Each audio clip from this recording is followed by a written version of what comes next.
Welcome to episode 35 of the Hard Truth About B2B e-commerce. I'm your co-host, Isaiah Bollinger, and it's a Friday with somewhat nice weather outside with Tim.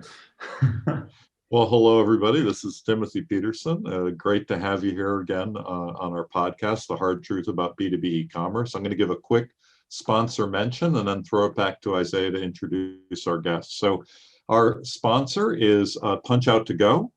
They're a global B2B integration company specializing in connecting commerce business platforms and e-procurement and ERP applications. PunchOut2Go's iPaaS technology seamlessly links applications to automate the flow of purchasing data. With their solution, you can immediately reduce integration complexities for PunchOut catalogs, electronic purchase orders, invoices, and other B2B sales order automation documents to accelerate your business results. Thank you to our sponsor, and back to you, Isaiah. Looking forward. And I'm excited to have Adam on. I think it was one of the easier guests to bring on in the sense that I'm not worried about running out of topics or finding things to talk about. And Adam, we have a somewhat similar role that you have to as I do at Trellis. So tell us a little bit. You're obviously at Pixafy, and you guys are pretty heavily focused on B2B e-commerce. But how do you guys start that? Or I know that's not you've been at many other companies, so not too many others actually, but to what you said, we won't run out of topics. I think that was a nice way of you saying I talk a lot, so it was easy to just. But yeah, I'm practice director at Pixafy. Pixafy is the e-commerce services practice that's part of the Network group of companies. Network being a business technology consulting company out of New York. We're in 18 states, over 400 employees. So we have 19 different business units that support different areas of technology, various CRM practices, ERP practices, et cetera. So we're very, very strategically aligned with that, one-stop shop, where customers come to us who don't just have one problem. They need a CRM, they need human resources, they need credit card processing, they need e-commerce too. So the way that we've kind of reinvented ourselves over the last couple of years is around this strategy called erpCommerce, where we build websites with a complete focus on integration with ERP systems, and that can help those ERP systems and those existing business workflows be the source of truth that runs the online business. So, in a nutshell, that's what we do. It's e-commerce with a focus on ERP integrations and really helping B2B companies realize how they've all realized how important it is to go online at this point. I think we don't need to convince anybody of that anymore. Really, it's more about understanding what the customer expects and taking them through that journey and helping them understand what to expect as a business taking on this new channel.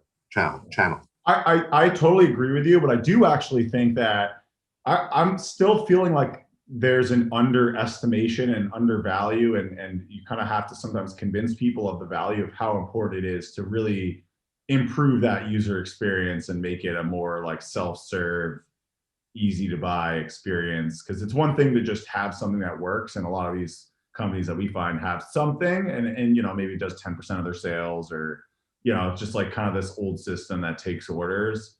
And I think they're kind of undervaluing how important it is to actually build like kind of like a modern user experience with some of the. Oh, for sure. Yeah.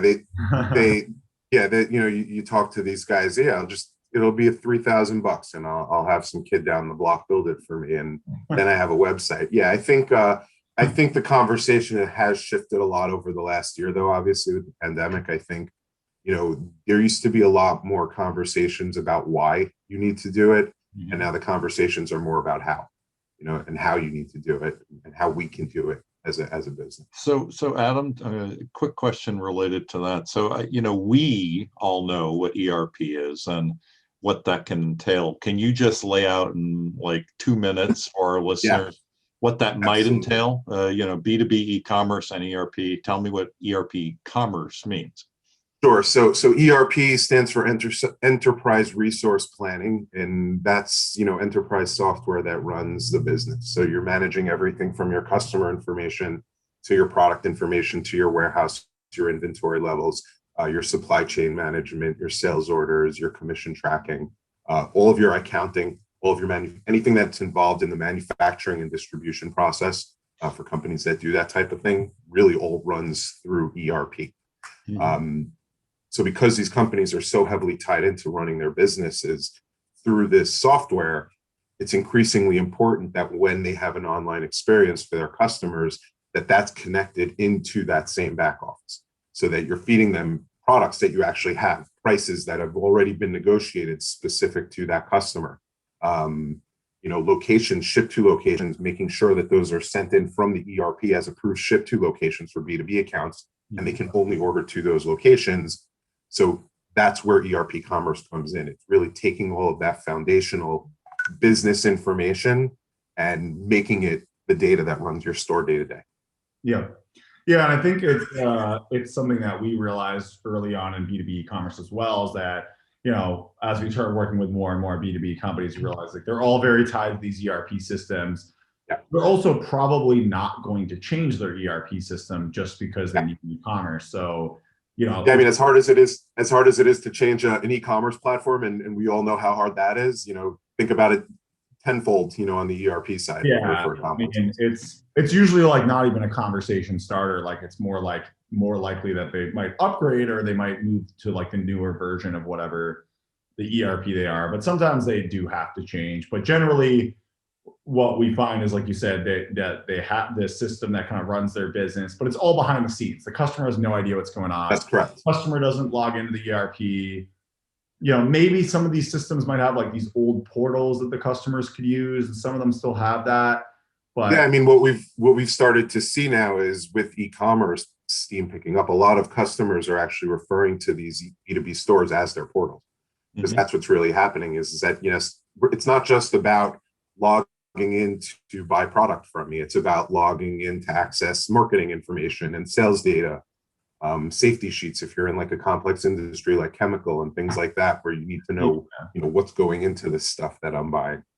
Financial information, open invoices, the ability to make a payment. So, those portals that used to be part of the ERP are really becoming part of the e-commerce experience. Yeah, absolutely.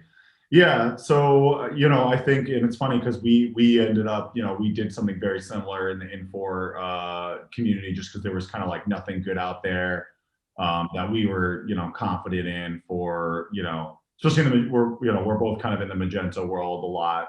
It's not the only thing we do, but there was nothing good out there for the Infor. And what I've seen is it's interesting. You're seeing these little niches build up where companies like you or us, that they might have like a product in these different ERPs. It's so hard to build them. It's taken us a long time, and it's taken you guys a long time, that it's hard to do a lot of them, right? Like you guys are thinking about the next one, but it's a lot of work, right? So part of what we do, regardless of the e-commerce platform side of things, that's a separate discussion. But one of the philosophies behind the erpCommerce also is that we're using market leading technology. So we're using a Magento Commerce, we're using a Shopify Plus if need be to support the e-commerce side. But what creates the bridge between the systems is also market leading integration platforms. And we're heavy adopters of iPaaS, integration platform as a service. Boomi is one of the leaders year over year in all the magic quadrants and waves and anything you need to see. Part of the reason why we leverage a platform like a Boomi is because when you do need to make that step and upgrade from, let's say, a QuickBooks to a NetSuite, or from a NetSuite to an SAP, whatever your ERP journey looks like as a business, you don't have to uproot the core of your integration, because you can still use that same hub, that same integration platform to facilitate that side of the integration. Everything you've already got built on the Magento side or on the Shopify side can continue to run and operate. And it's just a matter of branching out a different connection and not replacing the whole thing. So, and vice versa, you might do it the other way, where, you're heavily embedded in NetSuite. You're never going anywhere off NetSuite, but you want to decide to move from a Shopify to a Magento, or a Magento to a Shopify. You can do all of that through this platform. Yeah. So that's, that's kind of how our strategy has evolved, so that we can support multiple different purposes. Yeah, it makes a lot of sense. And there's a lot of iPad. I mean, I think Boomi is definitely a popular, good choice. We have a very close relationship with Sligo, just kind of like just a smaller, I think they're a little smaller company. Especially, they're also they're great in NetSuite. Like when it comes to NetSuite, Sligo is like, top of the line. It seems like they all have their little specialties. I mean, there's Mule, like you probably, if you're on Salesforce, you're probably going to use MuleSoft, or you might consider it. Although I heard it's pretty expensive. They're all expensive. That's the truth, is they're all expensive, but there's a reason why they're expensive. You know, one of the things we see with e-commerce, and this is one of the things that comes up when you talk to B2B companies also, is, you know, do you go the SaaS model? Do you go the open source model? How important is it for you to own that technology? With an iPaaS solution, it's a similar type of discussion. You know, these are integration tools that the customer can own, you know, and they can do whatever they want with them. So, you know, you want to extend integrations out into other, you know, 3PL partners or EDI partners or things like that. You can also do that through the same hub. Yeah, and don't forget our sponsor, Punch Out To Go, is another option. They focus on kind of the of e-procurement and Punch Out. Yeah. A lot of B2B things that are they have a very strong, you know, aspect to their business in those areas, you know. but having these platforms that have, you know, huge ecosystems of resources that you can tap into, and enablement, you know, and training and certifications, so that, you know, you can go out and bring in a specialist in-house. If you start out working with an agency, but you want to grow your in-house team, do it. You have a platform that you can build around and you can hire around. So just a quick question related to, you know, to costs, and you know, one of the conversations I get into with people about who do B2C and people who do B2B is that people always say, well, B2B is much more expensive than doing B2C. And you know, I kind of pause when I hear that sometimes, because, you know, B2C can be extraordinarily expensive. It depends what you're doing, right? Yeah. You know, if you have a multi-channel solution and you're dealing with curbside pickups and all that kind of stuff. But is it true in the basic assumption that B2B e-commerce, ERP commerce, is actually more expensive a prospect for a business than B2C? I mean, is that true? Well, I would actually flip the question the other way around also, and say, you know, what does it cost you not to do it, right? So I was hoping you'd get there. So that's one of the ways to look at it also. So yes, I do believe that that's probably an accurate assessment if you're running a complex online B2B business that has multiple layers of integration and multiple custom workflows and a lot of very, very specific things that you need to do that are just for your business. Yes, you definitely can probably run into more challenges because it's a different process. It is not your standard, you know, just click add to cart buy type of process. You know, you have configurations of products and things like that. You know, like we work with companies that make, you know, that sell board games, and we work with companies that make, you know, warehouse sized printing systems. Mm-hmm. So, you know, like the way that their customers interact with them are just very, very different. So, you know, depending on how close your B2B model is to your B2C model, I would say that maybe, you know, that's where the cost can vary. But at a very, very high level, yeah, I would say it's probably a little bit of a bigger investment, you know, to more than little bit of a bigger investment on the B2B side potentially. But what I will say is that on the B2B side, you do benefit from having a lot of like niche players and existing solutions and subscription-based platforms that you can roll your site out quickly and go and start seeing that value quickly on.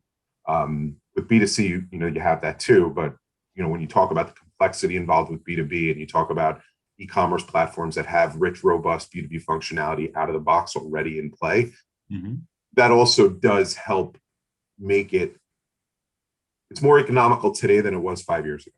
For sure. I think it's really starting to mature with things like what you have, and we've been building stuff in different niches, and I think there's a lot more built up. And, you know, I would almost say that I would start kind of at the ERP level and then find a partner or a product that maybe has a good integration. I don't think you have to custom build there's usually something out there these days that might get you from ERP to platform. That probably wasn't the case 5 years ago as it is now, you know. No, you totally. And honestly, that's really been one of the drivers of our strategy. This erpCommerce strategy is something that we work very, very closely on because we saw a glaring hole with a particular ERP. We knew that SageX3, which is their mid to enterprise offering, did not have the enterprise level e-commerce tools that customers come to expect. And it started coming up more and more in conversations. And when they're starting to sell ERPs against the NetSuites of the world, against the SAPs of the world, and they don't have the e-commerce capabilities to support that, they lose deals.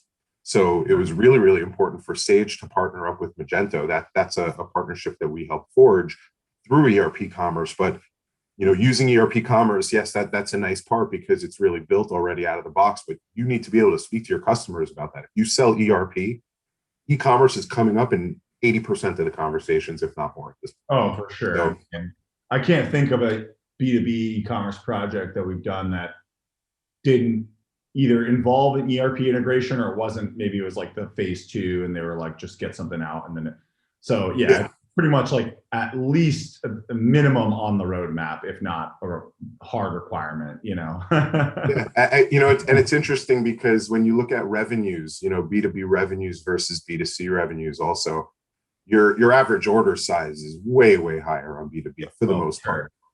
So companies maybe aren't doing the transactional volume in terms of numbers of orders that you would see on a B2C site, and that level of complexity maybe is not as prevalent. But when those orders come in, they're doozies.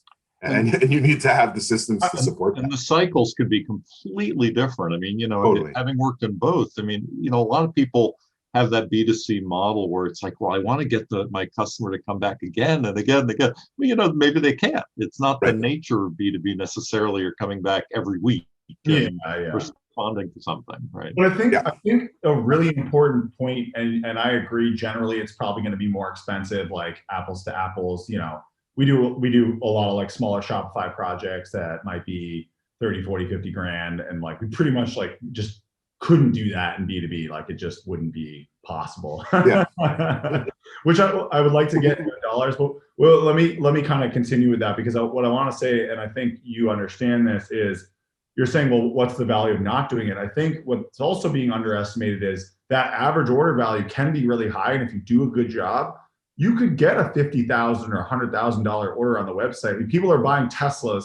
I think you have to buy a Tesla online now. I don't even think you can't even. I think you do. Yeah. People will buy a Model S, 100 grand on the website. So a business will spend 100 grand if it's a good experience and they feel confident that if they have to call up, check in on their order, their 100K order, they'll do that. So like, to your point, the value of doing this and bringing this online could bring you millions and millions and millions of dollars with not even that many orders. If you get a few $100,000 orders or 50,000, like all of a sudden the value is super high because you build this infrastructure to take these massive orders. So yeah, of course it's gonna be a little more expensive to do that, like than a $50 t-shirt, So that's I just want to kind of like clear the air there, because I think that's what you're getting at, but I appreciate you clarifying that. Yes, that's a good point. And it's funny because you talk about dollar values of orders and how much things cost. I'm thinking back to my younger years when I first was coming up in e-commerce back in like 2004, 2005, and at that point in time, I remember talking to a company that they did wholesale jewelry, and it was a massive, massive company, and they sold like any of the gold that was in like a Kmart at the time was from these guys. Yep. So they said to us, we're a paper and pencil business. We've been that way for 50 years and it's going to be like that. That's how we make money. And I said, okay. And I walked out. Like, I just realized like that was a conversation we weren't going to have. And I'm just forgetting now why I wanted to say that. I lost my train of thought there a little bit. Well, I confused myself. It's a good story though, right? It was a great story. It's Blockbuster. Like, you talked to the jewelry of Blockbuster. And one thing that we've been saying on this show is that I really want to and it's almost like a warning sign, because I don't want this to happen. I don't want us, like, my friend works at Amazon. I'm like, should we just like all go work for Amazon and just like join the Star? And sure. Because what's going to happen is all these guys, they don't change their ways. Like, people want to call us. No, they don't. Like, yeah, sometimes they do, but they don't really want to call you. They want to, and if you don't change your culture and your mentality, you will be the paper and pen guy in the Blockbuster in 10, 20 years with B2B e-commerce. And I think that's going to happen a little bit faster than people think, actually. Yeah. And you see it like, with quote unquote millennials, right? Like, your buyers aren't the buyers for very long at a lot of these companies, right? So yes, you may have a really, really good relationship where that guy has no problem with you popping by his office and him and your sales rep are really, really tight. But really, like, you have to be thinking in terms of how much longer is this sales rep going to be here, or how much longer is that buyer going to be there? The web really facilitates that relationship and builds that relationship and makes it, not that that relationship is replaceable, but it supports it in a way that you didn't have before. You have your history there. You have, at least all those numbers. So you do get a new rep on account. They know what you did with them before. I think that that's an important thing to look at too, is just the amount of turnover we see throughout all industries, pandemic aside, and all of that stuff. But more than ever, you don't see people staying at companies for 30 years. Like, that doesn't barely. You don't. And if these are family owned businesses, like, the next generation is going to take over and they're going to want to engage on. And one thing that is just fascinating data that I was wading through for a client, in the last week or so, people have been talking a lot about how older B2C consumers, like 65 plus, adopted, e-commerce and all kinds of tech and tools out of necessity during, COVID. But what are those folks doing now?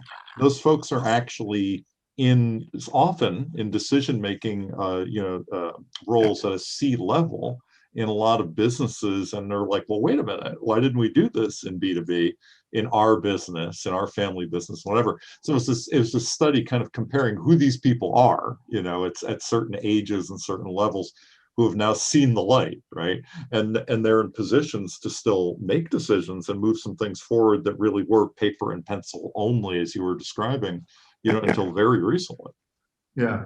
I also think that people don't give enough credit to older people, in the sense that, like, I mean, Tim, me and you we're basically different generations. We are. Because like you're over 50, you're just like, you can't use a computer, and like you're gonna like call up and like, it's like, I don't think people realize, it's like, what do I do with this thing? Yeah, it's like Tim is probably more tech savvy than a lot of millennials. Like, it's not like everyone over like 40 years old is just like useless on a computer and like can't order and like.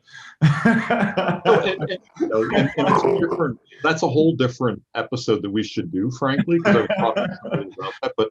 But I have a relative who's 89, and she orders from Instacart on her iPhone, right? I mean, so people do these things, right? I mean, so you have to think about, like, what made them not do it? Why are they now? It's so easy, right? Why are growing user group? The people that actually use Facebook, no one like millennials don't even really use Facebook. Use Instagram and TikTok. It's all baby boomers. It's like all like 6-year-olds being like, "Hey, how are you doing on Facebook?" Like, they're using Facebook now. Like, that's.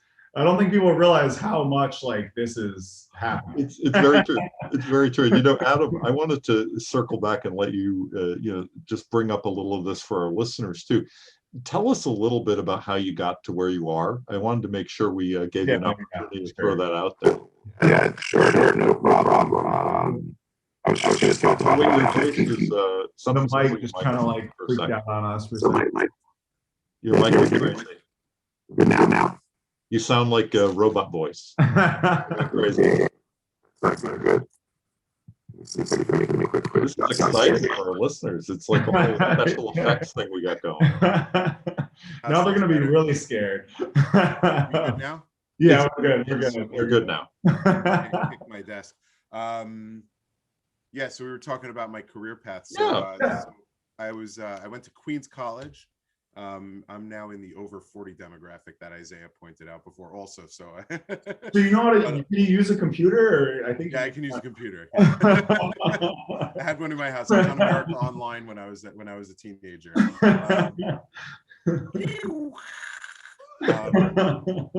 So I graduated school and I was actually a journalism minor. I wanted to be a sports writer. I did some internships with some pretty well-known sports writers in New York at the time, covering a couple of the teams here that I was not a fan of. But once I got out, was starting to wrap up my college education, I realized that there was really not a lot of money, at least for a very, very long time in journalism. And I was going to have to uproot my life. I was going to have to not live where I wanted to live, not write what I wanted to write, and I'd have to really, really cut my teeth in a way that I just didn't think was going to be productive for me as a person. So I went into sales and I started, and I'm like, okay, I was going to be a sports writer. So now I'm selling sports advertising, and I did that for a couple of years. And first 3 years out of college, the first year was excellent. I loved it. And then the second 2 years were just miserable. I was, just coming home from work every day, hating what I did. It was cold calling. It just wasn't rewarding. I didn't feel like I was using my talents the right way. I knew I could sell, but not this way.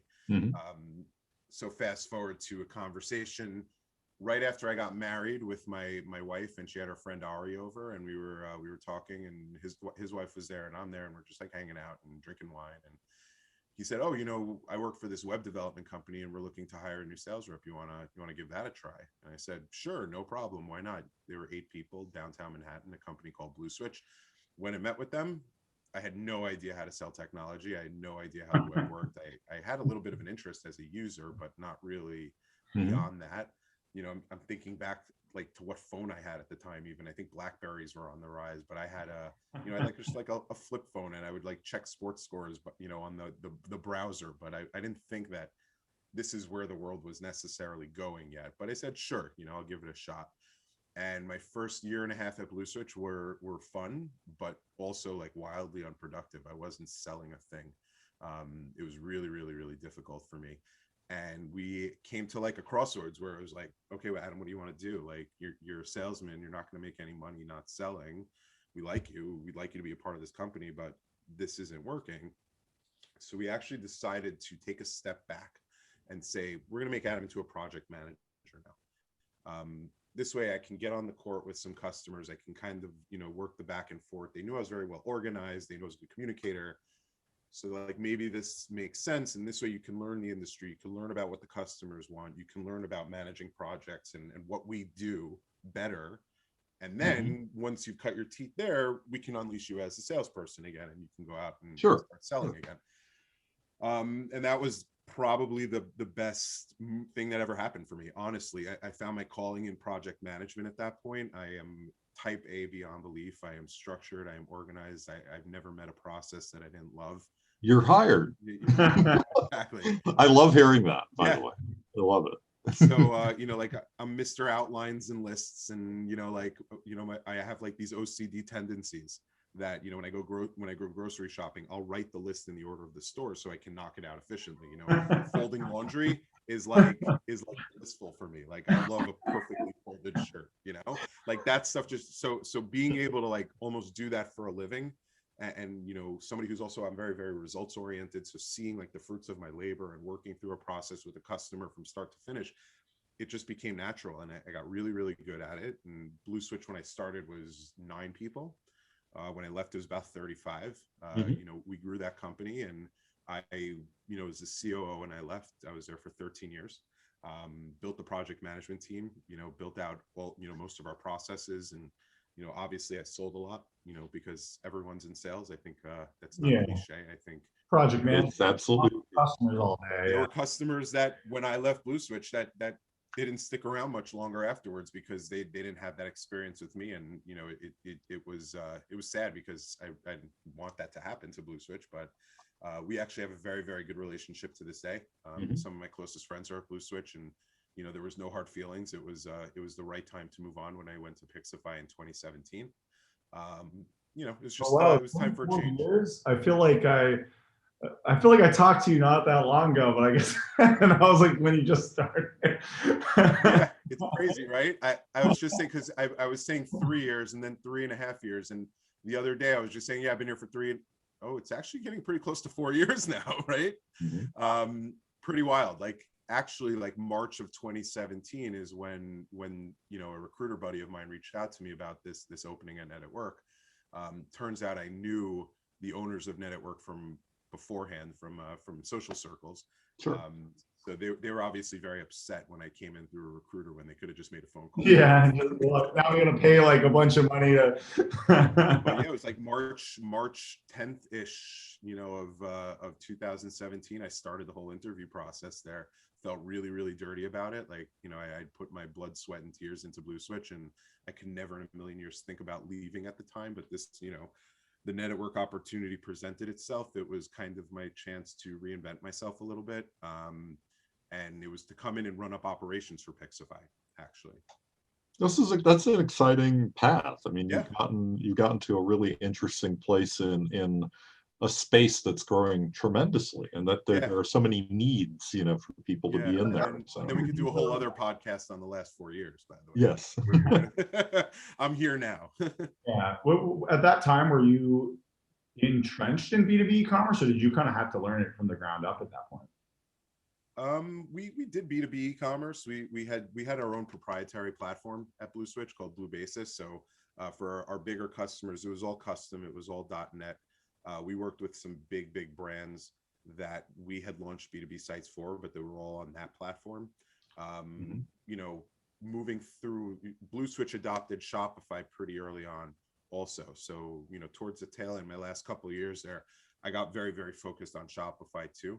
And as Shopify started to scale out their B2B, that was a big thing that Shopify was talking about for a while. It was like B2B, B2B. Yeah, exactly. And then they realized, you know what, everyone's coming to us for B2C. Well, this is what we've got, and all it is put it by the wayside a little. Like it's B2B, but really it's just like a whole couple features. Coming into an organization like Net at Work that is very, very focused on ERP, I learned a lot about ERP, and in turn learned a lot about B2B over the last few years. And that's really what helped guide the ERP commerce strategy. Yeah. This strategy wouldn't work if it wasn't for the last few years of, first of all, obviously everything that I learned about e-commerce, for the last 16, 17 years, but, really, these last 4 years in Net at Work and being so heavily entrenched with the ERP process and with the B2B process. Yeah, I've learned a tremendous amount. Well, I wanted to tell a little bit of a funny story, because we wouldn't be here if this all didn't happen, because John is like one of the main people at Trellis, and kind of helped us we had to kind of like rebuild our company a few times. Like we went through some big changes.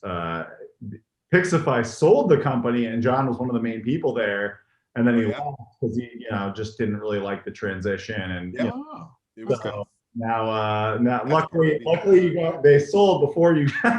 Yeah, that's part of the next podcast when we talk about the last 4 years. But Pixafy was acquired by Net at Work in 2015, and it, full disclosure, it wasn't the easiest of transitions and acquisitions, but they usually aren't. My experience, they're not easy. I joined about a year and a half, 2 years into that, and I'm really, really proud of how we've rebuilt ourselves, and how we've really aligned ourselves with the corporate vision and the strategy. And this maybe is not so important to the customers as much as it is to the business, but we've built a business model around recurring revenue. So it's a good business model for us. It makes a lot of business sense. It delivers a tremendous amount of value to our customers, and our customers are growing. And the case studies, just when I put out a case study, I really have a tremendous amount of pride in that, because I know where we've come from and what we've all put into building this. And now that we're starting to see it come to form, it's really, really great. Yeah, you guys basically rebuilt the company from the ground up. So that's totally different. Yeah. Pixafy 2021 is not even close to Pixafy 2014, let's say. It's a totally different. I'm the only person left too from Trellis 2014. So you're the only one. People move around, right? Yeah. We did a very similar thing, kind of rebuilt everything, and actually a very similar time around 2016, 2017. We kind of like basically rebuilt our company. But I want to change gears, because I think you said something. We touched on this briefly, and I hope people stick around to listen to this, because I don't know how many people drop off in the middle of these. No one drops off. They listen to every minute of every episode, but I think it's really important, because I think you have a pretty good handle on this. Is just high level costs. You were talking about iPass is frankly not cheap. The websites can be a little bit more expensive. I kind of want to get into that, because I think that is a problem that companies in B2B face. Is they, like you said, they're like, yeah, $3,000, or, we can get this for 20 grand. Like, generally, I think we're talking, for the most part, six-figure projects here. There are exceptions. There are, like, I think you guys have like a quick start package, but that's kind of like more just, subscription. Yeah. Yeah, I mean, like our erpCommerce course subscription is 36,000 annual, and that has a pre-built template, and it's basically we do the configuration for you, and it's a blank canvas. Do with it as you please. You got the 7 standard touch points that are included, and that's it. But outside of those quick start packages, those accelerator packages, like we have, which are not easy to build, really they aren't, and you have to really do a very good job of educating your customers to what they're getting in that course. Yeah, I think people sometimes think, oh, it's 36,000, so I'm going to get like this beautiful website. It's like, well, I mean, just back to my career path for a second, because I have that project management background. When I go into a sales conversation, I am very protective of not saying yes to everything, like in some organizations. But you have to be Magento for long enough, you learn to say no a lot. you got to. Well, listen, right? Like the companies. Let's be honest here. You can't. We're at the stage, I think, right now where when I get onto when I'm on a conversation with somebody, budget's not really a concern at that point, because they realize there's an investment in. And most of the companies that we have that go on that 36,000, subscription usually have, if not 6 figures, pretty close to it in projects and customizations and configurations that you're doing on top of that. So yeah, these are real investments, but you think about the numbers. If you could spend $300,000 to launch a website that's going to generate $30 million in revenue. Exactly. Unless you're selling at really, really small margins, that makes a hell of a lot of business sense. Yeah. That's the model I always bring out to people too. It's like, well, I want to talk to you about this first. Like, what's it going to do? What's it going to do for you? Right. Where are you going to end up in a year, 2 years, 3 years by having this, right? Right. If you're thinking that you're going to launch a B2B store and you're a $10 million business today, and you're thinking you're only going to pick up $500,000 in revenue the first couple of years, then yeah, it's going to be harder for you to justify spending $100,000, $200,000 on a website. But if you have a real plan and you have real aspirations to not just be that, that tiny little online player, then you need to make decisions early on in that process to be on a platform that's going to sustain your growth and give you that flexibility to do what you want and grow. So let's get in just a little bit into the weeds on the cost, because I think that's important for people to understand. I'm on a sales call. I know. I think, but I'm just trying to like help. I have a $250,000. What will I get me? Yeah. So let's kind of like, I like to break it down for people, because it's like, okay, so I think you kind of have to like bucket out your budgets. You probably gonna need a little discovery time or architecture time. So that might be a little bit of a budget, which could be $5,000-$10,000 if you want to like really architect something well. Right. And you have like your ERP integration costs, which is probably going to be something like 20, 30, 40,000 a year, some sort of subscription. I mean, like, I usually, the baseline, if you've ever spoken to a developer and you ask them to quote you an integration without having any details around what that integration is they'll say it's going to be a minimum of 40 hours, because they know that you have to invest at least 5 to 10 hours up front exactly to architect the thing. And then you have to do another 5 to 10 hours at the end to test it. And what goes on in the middle, that could be 20 hours, that could be 200 hours. Yeah, 20 hours is going to get you like like, we will make the orders go from this to that, and that's it. Like, it's like, that's your baseline. So if you think about that and you look at, we're professional services organizations, reputable professional services organizations in North America, what they charge at an hourly rate, even if you're getting somebody at $150 an hour, which is pretty competitive. It's pretty competitive. Might be a way to do that, but even if you're getting somebody like, do that cost, if you have 7 or 8 touch points of integration at 40 hours each, do the math, you're spending 40, 50K on that. Yeah, exactly. So then you have that cost, you have the integration cost, you have some discovery architecture cost, you have some design and front end functionality, just implementing the platform cost, which is probably should be another 50, 100, potentially 200,000, but let's call it 100,000 for basic simplicity standpoint. So now you're at 100,000 plus 10,000 architecture plus 50,000 integration. You're now all of a sudden you're at 150, 160. Right. And then the platform has costs. So if you want to buy Magento Commerce, I mean, you could go open source, you could go, now you're probably talking another 50 grand. So you're talking 200 grand. But then, by the way, you go open source, you go cheaper platform, those costs are coming back to you other ways. Yeah, you you gotta post it, and you have to make sure there's somebody who's watching the environment and making posting and So I mean, I think realistically, like if you really want to do it right, it's pretty hard all in to do it for less than 200 grand. Well, like you can. We've done some very lean, like you said, those kind of like template starter projects, but you end up spending a bunch of money afterwards making it better anyway. So it's like, one of the things that I used to say in sales conversations, it didn't get me very far, so I stopped using it. But I said, like somebody says, do this project for me 20% cheaper. I'll say, yeah, no problem. I just won't do QA. Like, we just won't test it. How about that? Like that's a great idea. Yeah, it's a great idea, right? But just build whatever you want, and that's it. Right. Yeah, it's like you won't. Like sure. Yeah, we're not going to design it. It's just going to be. Yeah, I think that's it. I love when you say that, because I had someone who's like, so can you just like do it for 20% less? Like that was in a sales deal, where like the very end of the deal, I'm like, I don't think they understand this is not like used cars, or like we're not selling like a Mazda where they have like this giant margin that they can cut down just to get the sale. It's like, these are expensive, highly valuable professional service people that can easily get a job anywhere else. And we have to work really hard to keep those people. That's correct. And you have to keep giving them raises or they will leave. And like, I think what companies don't realize is that like, they're part of your team. Like if you kind of like don't do a good job hiring your agency and keeping them happy, it's like, it's just not going to work out. Like there's no magic way to get these people to do your work cheaper. I don't know. You know what I mean? Like there's no magic.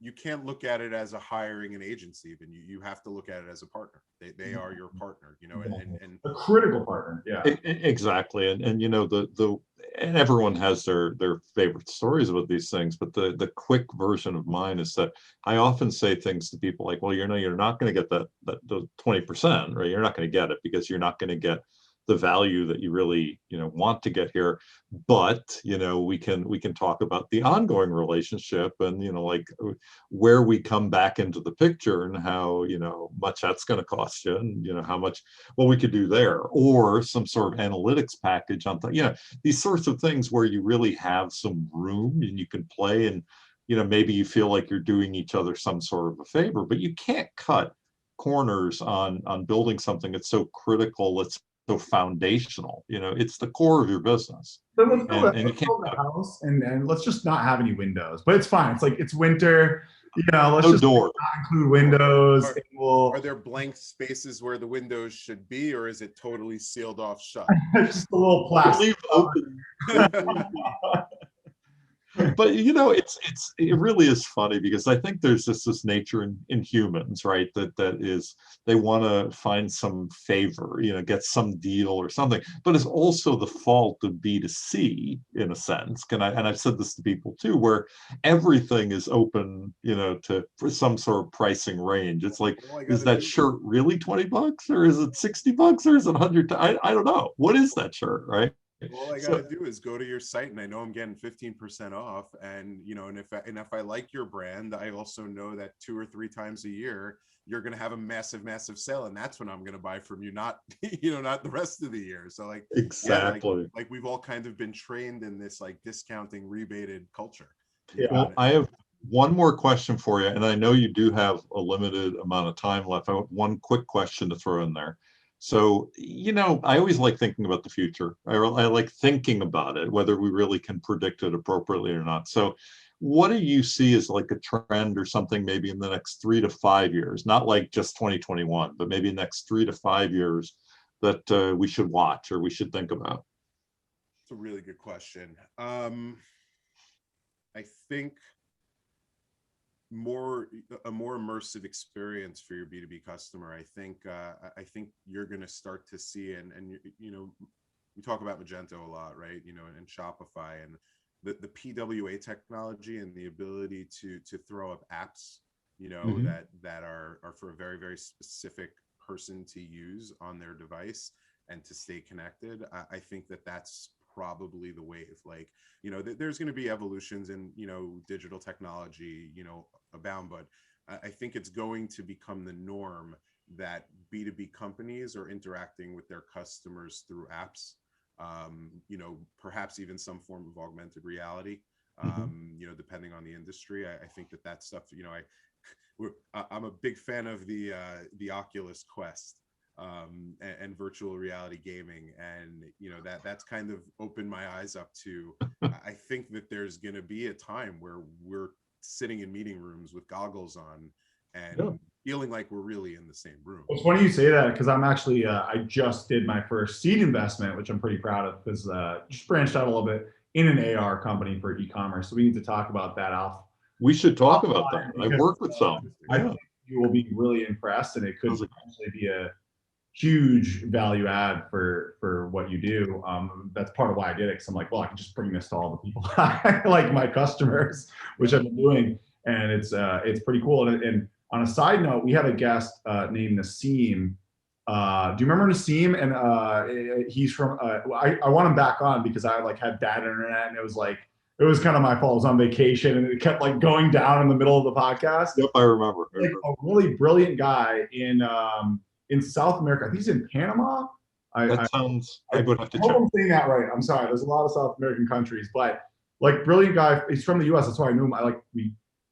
It's just funny how these you meet these people. He was in Boston. He went to school. This was when we first started Trellis, and we stayed in touch on LinkedIn. And he came on the podcast because somehow he's now the CTO of his family company that is a B2B company in Panama, basically South America, selling home goods and all sorts of stuff. And he built this really incredible custom React B2B e-commerce system that integrates with all their backend software. It's one unified thing. He said in the last 3 months, they've grown their sales 40% because he built a tool that allows their sales reps to upload a video of any product in their showroom. So it's hey, oh, you want this and this? Yeah. Oh, hey, take a video of all of it, upload it to the customer's profile. They log in and they can see the videos of everything. Yeah. So, and it kind of ties into AR. I'm hopefully going to help them and see if we can get the AR going on a product basis, because it's similar. We're well, if it works, then it probably is the AR is more of a 3D model. I agree. It's this immersive experience. That's that's the point, right? These guys, B2B, we can't think that the B2B e-commerce experience is just about adding it to cart and completing that purchase. It's so much more than that. Yeah. And I think it's important to recognize that some guy, you don't think of Panama as your competitor. I'm dude, you guys are onto something. They got English. They're gonna come to the US and they're gonna kill. I'm dude, you guys have insane potential if you keep at this pace and the speed that he's got a development team, and he's just custom building all this crazy stuff and just moving so fast that he's just going to blow away his competitors. It's going to be insane, as long as, and that's coming. I'm sure there's other people doing that. So if you're just sitting around, well, maybe we should spend 50 grand, or I don't know, this 100 grand, in my opinion, in 5-10 years, 3-5 years, you could get blown away by your competitors. Yeah. But, I might be exaggerating a little bit, but this pace that I'm seeing some of these people go. Not much. Yeah. Not that crazy. Yeah. Well, this is now awesome. I knew you. I told you. I was you're we need an agenda. I was no, we don't need an agenda. We don't need an agenda. We're okay. This is a pleasure, Adam. Really, I've learned a lot. I really enjoyed having a conversation with you. I think our listeners are going to really enjoy this, and it's great having you here today. It was really a lot of fun, guys. Adam, I want to. Yeah, sorry. Just go ahead. I was just saying thank you, but if you have more praises to heap on me, I'll take it. Well, one, if you have SageX3, then obviously go talk to Adam, and you need e-commerce, because I don't know anyone else that even does that. But two, I wanted to come back when you guys figure out the next. So I think when you guys go into the next ERP, you'll learn a lot. It'll be interesting to see what you guys find, because you have, I want to hear. We're in it already. We exciting things to come pretty soon. Over the next couple of months. But we're pretty set on that course, and we're starting to expand our market a little bit now that we've really got this amazing solution that can be used in so many different ways. So how about you come back on it? What do you think? 6 months or a year? When do you think you'll be ready to? I'll come back next week if you want. You just let me know. No. I want to hear the update of hey, we Let's talk in Q3. Okay. All right. Let's do it. All right. Well, thanks once again. Thanks, guys. All right. Have a great weekend. You too.